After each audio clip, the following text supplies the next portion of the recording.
मैं आज आपकी लिए एक नई टॉपिक पे वीडियो होगी और वो वीडियो होगी आपके रीजनिंग के टॉपिक पर। ठीक है, वो काफी इंपॉर्टेंट टॉपिक है जिसमें पूछते हैं कि आकृतियों की गिनती, आकृतियों की गिनती। ठीक है, तो मैं बताता हूँ कि आपको एक आसान से जो है आपके जो क्वेश्चन होते हैं आपके लिए काफी पहाड़ जैसे लगने लगते हैं, उनको मैं आपको चुटकी भर में सॉल्व करना सिखा देता हूँ। ठीक है, तो हमारे टॉपिक का क्या नाम है? आकृति की गिनती, आकृति की गिनती। ठीक है जी, आकृति की गिनती। ठीक है, तो उसमें आकृति आपको हर चीज में देखने को मिल सकती है। आपको पूछ सकता है कि आपका जो वर्ग है, वर्ग वर्ग के बारे में आपको पूछ सकता है, एक आपका त्रिभुज के बारे में आपको पूछ सकता है। ठीक है, और एक आपका रेक्टेंगल के बारे में पूछ सकता है, आपका रोमस के बारे में पूछ सकता है। ठीक है, किसी भी बारे में आपको पूछ सकता है। तो वो टॉपिक को मैं आपको सोल्व करना सिखा देता हूँ कि किस टॉपिक पर हम जो है करेंगे। तो सबसे पहले जो एक छोटी सी इसके अंदर चीज है कि किसी भी आकृति के बारे में अगर पूछा जाता है तो उसमें एक अहम योगदान जो होता है वो होता है जी आपकी रेखा का। किसका योगदान होता है? रेखा का। रेखा मतलब लाइन जो होती है उसका बहुत बड़ा योगदान होता है। लाइन क्या है? ये जैसे एक लाइन है। ठीक है, लाइन से क्या होता है कि जब लाइन से लाइन मिलती है कोई भी आकृति रूप ले सकती है। मान लीजिए अगर हम ये पॉइंट ले, इस लाइन को इससे मिलाएं, इसको यहां बनाएं, तभी तो ये क्या हो गया? एक त्रिभुज हो गया।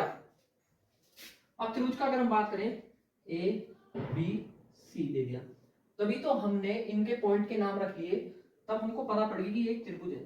ठीक, अगर हम एक इसी के अंदर एक टॉपिक अगर हम लें, ठीक, सपोज करिए ये एक ऐसी त्रिभुज है, इसके अंदर और दो त्रिभुज उसने दे दिए। अब पूछ सकता है कि इसके अंदर दी गई आकृति में कितने त्रिभुज हैं।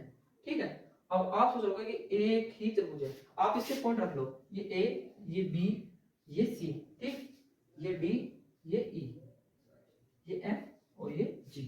ऐसे आप पॉइंट के नाम दीजिए। अगर आप प्रैक्टिस में ऐसे पॉइंट के नाम देकर आप सीख सकते हैं। सबसे पहले क्या हो गया आपका? ए बी सी।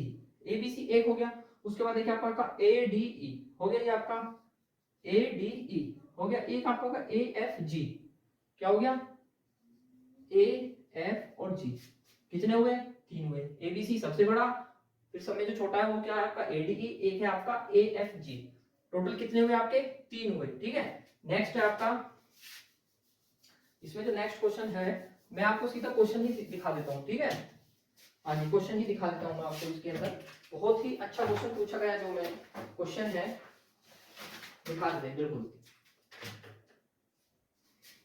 जी। एक आकृति दी गई है और वो है ट्राइंगल की। किसकी आकृति है? ट्राइंगल की आकृति है, और इसमें जो है आपसे ट्राइंगल पूछेगा। ठीक, अब सपोज ये आकृति आपको किसी भी क्वेश्चन पेपर में देकर बोल सकता है कि इसमें से आपको दी गई आकृति में कितने त्रिभुज हैं, कितने त्रिभुज हैं। बिल्कुल आसान दिख रहा होगा, बिल्कुल ही आसान है। टॉपिक्स को हम जो है त्रिभुज के जो पॉइंट्स हैं उनको हम क्या कर लेते हैं, काउंट करेंगे, और जितने भी पॉइंट्स हैं उन पे हम क्या कर लेते हैं, नंबर डाल देते हैं। ठीक है, जैसे ये ए, ये बी, ये सी, ये एक लाइन है जो इसको बीचों बीच दो भागों में बांट रहा है, वो हो गया हमारा पॉइंट डी। ये ई, ये एफ, ये जी, ये एच, ये आई और ये जे। क्या इसके अंदर और भी कोई पॉइंट है? जी हाँ, और भी पॉइंट है। वो पॉइंट हमारे तो ये वाला है, इस पॉइंट को देख क्या कह देंगे के, ये वाला पॉइंट इसको कह देंगे एल, ये वाले पॉइंट और इसको कह देंगे हम एन, एम सॉरी। समझ गए होंगे आप? तो जितने भी पॉइंट हैं इनको काउंट कर लो, आपका आंसर आ जाएगा। पहले सबसे बड़ा क्या होगा? A B C. उसके बाद क्या होगा आपका? अभी इतने बात करते हैं। ठीक है, आधे की बात कर लो। ठीक है, बड़ा वाला एबीसी हो गया, उसके बाद ए ई के, ए ई के। ठीक, एक हो गया आपका ए ई के होने के बाद आपको बनेगा ए जी एल, ए जी एल। उसके ऊपर बाद का बनेगा आपका ए आई एम। उसके बाद आपका क्या बनेगा? A B D, A B D बना आपका। उसके बाद में आपका बनेगा ए जी एच। सॉरी, अब दोनों को एक साथ लेंगे, आधा अलग आधा ले लो। पहले आधा ले लेते हैं, ये साइड हमारी होगी। अब इस वाली साइड की बात करते हैं, A F K, A H L, A J M और आपका बना ए सी डी। उसके बाद में अब इन दोनों को हम लेते चलेंगे। सबसे पहले क्या बनेगा आपका? ए ई एफ, ए जी एच और ए आई जे बना आपका। ए आई जे बनाना, हाँ जी बिल्कुल बना। जितने भी ये पॉइंट्स आपस में जो मिलकर जो हमारा त्रिभुज बना रहे हैं, वही पॉइंट्स हमारे काउंट करेंगे और वही पॉइंट्स हमारे क्या कहलाएंगे? Number of triangle in a shape, यानी कि दी गई आकृति में कितने त्रिभुज हैं वो आपको पता लग जाए। कितने हुए, 1 2 3 4 5 6 7 8 9 10 11 12 बने ना 12 आपके, 13 होंगे, एसीडी हो गया हमारा। हाँ जी, कितने बने, 12। तो हम यहाँ से ये सीख सकते हैं कि अगर इस टाइप की कोई आपको आकृति मिल जाती है तो जितने उसमें ए बी सी डी होते हैं, तो ए बी सी डी में एम कितने पर आता है, 13 पर।